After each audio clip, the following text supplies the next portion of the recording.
धुमुसा प्रस्तुति डिसेम्बर 24 तारिख आरंभ हेब उदला महोत्सव धुमुसा जहां नहीं आज प्रशासनिक स्तर में आरंभ होइछि प्रस्तुति आयोजित प्रस्तुति बैठक में उदला विधायक भास्कर मढ़ई उप जिलापाल सुशांत पारिक नगरपाल समेत बहु वरिष्ठ व्यक्ति विशेष जोग देथिले जहाँकि आसंता डिसेम्बर 26 रु आरंभ होई 29 तारिख पर्यंत 4 दिन धरी उदला महोत्सव आयोजन हेबा नै बैठक में निष्पत्ति होइछि। एही महोत्सव में राज्यर विभिन्न कला संस्कृति परिवेषण हेबा सह पारंपरिक आदिवासी नृत्यर ताले ताले कार्निभाल आयोजित हेबा।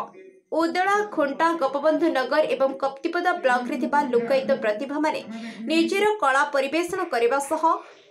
प्रति संध्यारे सांस्कृतिक कार्यक्रम आयोजित हेबा नै बैठक रे निष्पत्ति होइछि।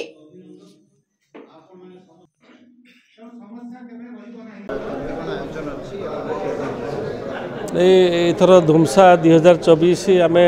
4 दिन आज जो बैठक प्रस्तुति बैठक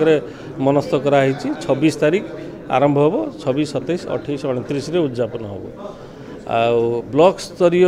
पार्टिसिपेशन को टिके स्ट्रेंथन करने एथर उदला ब्लॉक एवं एनएससी उदला प्रथम दिन से माने परफॉर्म करेंगे प्रथम संध्यारे द्वितीय दिन आपणकर जीबीनगर एवं खुंटा ब्लॉक कला प्रेमी एवं सांस्कृतिक ट्रुप माने पार्टिसिपेट करेंगे एवं 28 तारीख दिन कप्तिपदा ब्लॉक रू परफॉर्म करेंगे आ 29 तारीख दिन सब डिविजनल लेवल आम जो उदला कोर कमिटी अच्छा से तरफ आम कलाकार मान डाकिक आम सांध्य कार्यक्रम को आयोजन करूँ।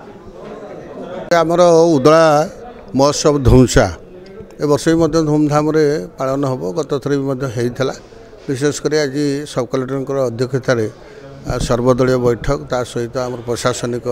अधिकारी माने समस्त उपस्थित थे समस्त सहयोग विशेषकर गत थर 3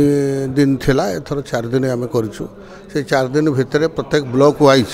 जो आम सांस्कृतिक कार्यक्रम विभिन्न दिगरे हम से ब्लॉक वाइज डेट है सी भी आमर जो लोकायत प्रतिभा ये ग्रामांचल मानकर अच्छा से पथ प्रदर्शित करेंगे आ बड़ कथा है एथर धुमसा भल सुंदर भाव में चलो कि अड़ुआ नहीं निश्चय कला सहित आमर कला संस्कृति साहित्य एवं विभिन्न दिगरे या केमती उज्जीवित करवा बंची रखा यहाँ ही हूँ मुख्य उद्देश्य। बहुत सुंदर भाव में आम अंचल अनेक कलाकार अच्छा से गीतर हो नाचरे हो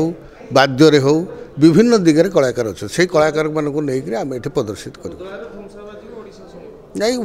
ओडिशा तो पूर्व शुणी आहरी जोर धुमसा उदलार बाजो ओडिशा आहरी शुणव एवं विशेषकर जो बारिपदा महोत्सव चली बारिपदा महोत्सव तुलन में आम पाखापाखि पहुँचू।